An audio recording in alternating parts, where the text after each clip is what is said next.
নমস্কার। কথা মতো আমরা চলে এসেছি আপনাদের কাছে নতুন রূপে, নতুনভাবে, নতুন একটি পুজো নিয়ে।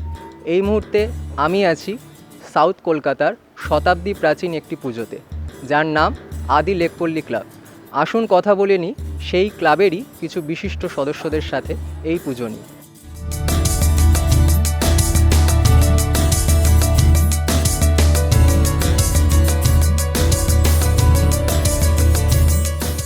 আমাদের সাথে এই মুহূর্তে আছেন এই ক্লাবেরই তাপস কুমার আড্ড।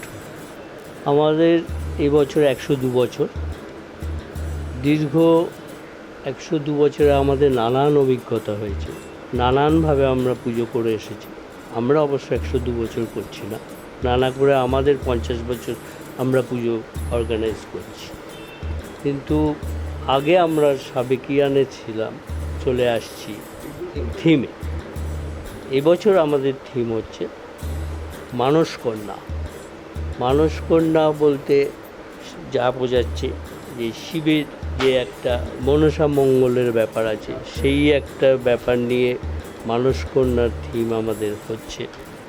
এবং আমরা চাইছি যে এর মধ্যে সবাই একটু ইনভলভ হয়ে আমাদের পুজোটাকে ভালোভাবে যাতে দাঁড় করাতে পারে, সেই মতো আমরা চেষ্টা করে যাচ্ছি।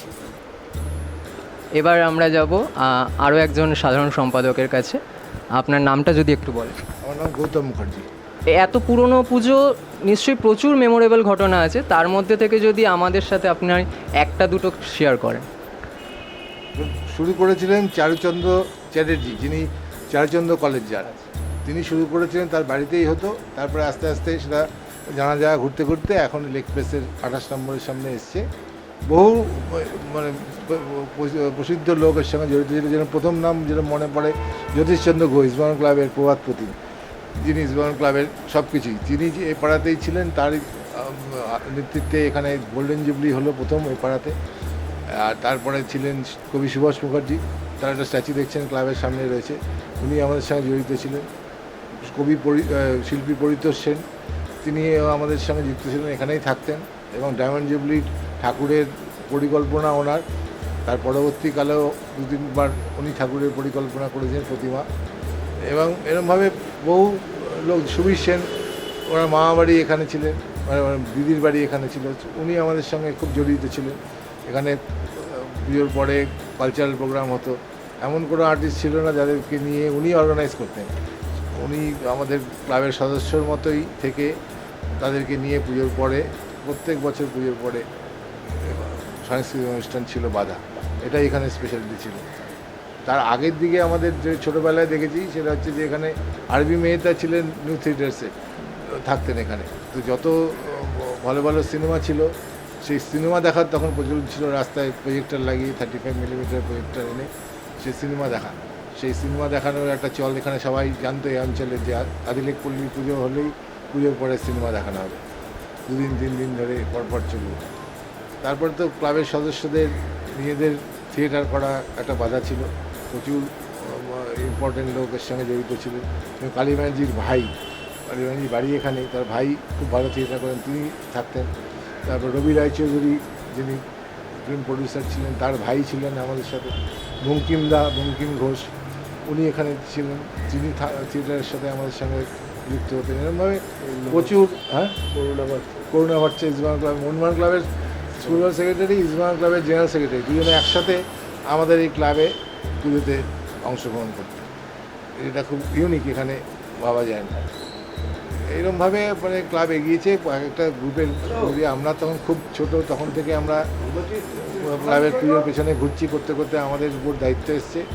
এবং তারপর থেকে আমাদের দায়িত্ব আর সরছে না আমাদের উপর থেকে, মানে পরের জেনারেশন এত বেশ কম ইন্টারেস্টেড হয়ে যাচ্ছে যে আমরা প্রায় 50 বছর আমরাই চালিয়ে যাচ্ছি।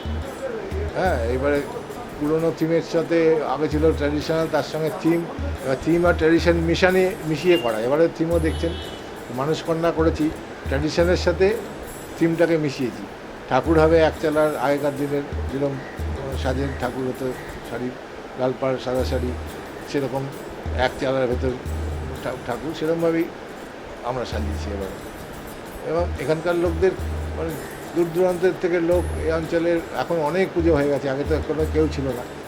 অষ্টমীর দিন পুজোর অঞ্জলি দেওয়ার জন্য এখানে ভিড় দেখলে অবাক হয়ে যায়। পুজো যে শাড়ি দিয়ে নিয়ে এসে ঠাকুরের পুজো দেয় অষ্টমীতে, অসম্ভব তার ভিড় এসে দেওয়ার জন্য। সিঁদুর খেলার সময় এত লোকের ভিড় যে সেটাও দেখার মতো। সুতরাং এটা ট্র্যাডিশনটা এখনও লোকে চাঁদা তুলে আমরা পুজো করি, আমাদের স্পন্সরের খোঁজে যাই না, নিজেদের পয়সাতেই পুজো হয়। এবং তা চাঁদা দেওয়ার জন্য বহুত দিন চলে গেছেন, এখানে থাকেন না, তারা ঘুরে ঘুরে চাঁদা দিয়ে যান, যেরকম একটা ট্র্যাডিশন বজায় রাখার জন্য। সেই ট্র্যাডিশনটা এখনও চলেছে, জানি না আর কতদিন থাকবে, কিন্তু এখন অবধি আমরা এটা রাখতে পেরেছি। আমরা আশা করব যে এই ট্র্যাডিশন যেন সমানে চলে, ভবিষ্যতেও যেমন এত বছর ধরে চলেছে, ভবিষ্যতেও যেন তার কোনো অন্যথা না হয়। এত বছরের পুরনো পুজো, তো নিশ্চয়ই প্রচুর পুরস্কার পেয়েছে, তো কোন পুরস্কারে ওনাদের সব থেকে বেশি ওনারা আনন্দ পেয়েছে? আমাদের প্রথম পুরস্কার হয়েছে বহুদিন আগে, মানে 1991 সাল। সে সময় এশিয়ান পেন্টস তার 2-4 বছর আগে তখন পুরস্কার দিতে আরম্ভ করেছেন, আর কারোর পুরস্কার ছিল না। আমরা অ্যাপ্লাইও করিনি, আমরা জানিও না, আমরা সবাই ভেতরে ঢুকিও নি পুরস্কারের জন্য কোথাও আবেদন করতে হবে। ওরাই এসে দেখে আমাদের বলেছে যে আপনারা আমাদের এটার মধ্যে অংশগ্রহণ করুন, কোনো কাগজ ছাড়াই, মুখেই। তারপরে দেখে আমাদেরকে অমল কারক বলে একজন শিল্পী তখন আমাদের ঠাকুর পুজো করতেন, সাজাতেন আর কি, ডাকের সাজে ঠাকুর হতো। এবং পরিদর্শনের পরিকল্পনায় ঠাকুর রথের মতো 3টে চালায় ভাগ করা, ওপর নিচে লক্ষ্মী গণেশ কার্তিক সরস্বতী এরম ঠাকুর। এবং অমল কারক যিনি প্রথম বাঁশের ঠাকুর করেছিলেন এখানে কলকাতায়, তার ঠাকুরটা মিউজিয়ামে রাখা ছিল, তিনি সেবারে সাজ করেছিলেন।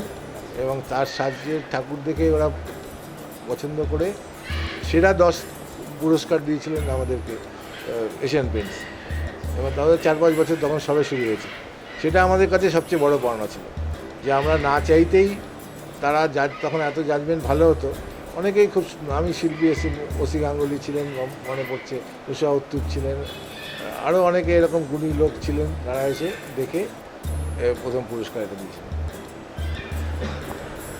পুরস্কারের কথা শুনলাম, পুজো মানেই এখন প্যান্ডেলের থিম, পুজো মানেই এখন প্রতিমাতেও থিমের আভাস পাওয়া যায়। প্রতিমা আপনাদের কোথা থেকে আসে?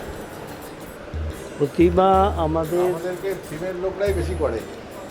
গতবারে কাঠের পুরো প্রতিমা হয়েছিল, পুরোটাই কাঠে, একটা কাঠ থেকে খোদাই করে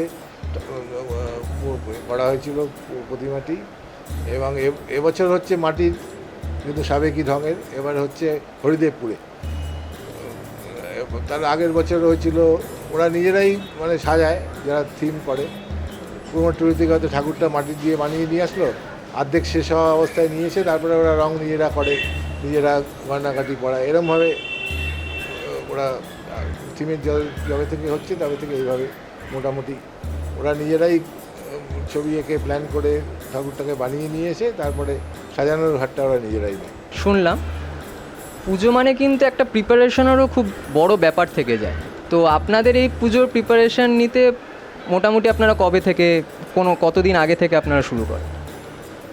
আমাদের ম্যান পাওয়ার খুব কম, আমরা সবাই মোটামুটি বয়স্ক লোক, কিন্তু আমরা এই বছর পুজো শেষ হয়ে যাওয়ার পরই আগামী বছর কি করা যাবে, যেহেতু লোকজন আমাদের কম, কি করলে ভালো হবে, কি করা যেতে পারে, সেইটা নিয়ে একটু চিন্তা ভাবনা করি। অবশ্যই ফান্ড পারমিট করবে কি করবে না সেটা একটা বড় ব্যাপার থাকে। দেখছেন এবার হচ্ছে যেটা মানসকন্যা, এটা আমরা ফেব্রুয়ারি মাস থেকে পরিকল্পনা করেছি, কাজ আরম্ভ হয়ে গেছে ধরুন এপ্রিল মাস থেকে। এপ্রিল মাস থেকে কাজ চলছে। এই যে ভেতরে যে অলঙ্করণ করবে ওরা, মেটালের উপরে চাঁদ সদাগরের গল্পটা ওরা লিখবে, সেটা চলছে, এখনও চলছে। সেটা হয়ে আসবে, তারপরে লাগানো হবে। মানে ধরুন মোটামুটি এপ্রিল মাস থেকেই আমরা টাকা পয়সা দিয়ে তাদের কাজ চালু করে দিয়েছি। এবং এখানে এসে খালি সব অ্যাসেম্বল হবে, মোটামুটি সেই তখন থেকেই ওদের কাজ চলছে। না, আমরা একটু শিল্পের ছোঁয়া দিই, এর মধ্যে নতুনত্ব থাকে, যেটা অন্য জায়গায় দেখতে পাবেন না। হস্তশিল্পের কিছু না কিছু নমুনা প্রত্যেক বছরই এক এক জায়গা থেকে নিয়ে এসে নতুনত্ব করাতে। গতবারে ছিল আমাদের শিব শক্তির উপর করেছিলাম, ডুমরু, বিশাল বিশাল কাঠের ডুমরুর উপরে বিশাল সাইজের শিবের ফাইবারের শিব দিয়ে সাজানো, যে স্লেটের উপর ইচিং করে গল্প বলা, এরকমভাবে ছিল। এবারেও আমরা যেটা করেছি তাতে নৌকার উপরে ঠাকুর, এগুলো খুব নতুনত্ব, কোথাও দেখতে পাবেন না। নৌকার উপর কাঠের নৌকা, যারা অ্যাকচুয়ালি নৌকা বানায় বলাগড়ে, তারাই এসে বানাচ্ছে এখানে।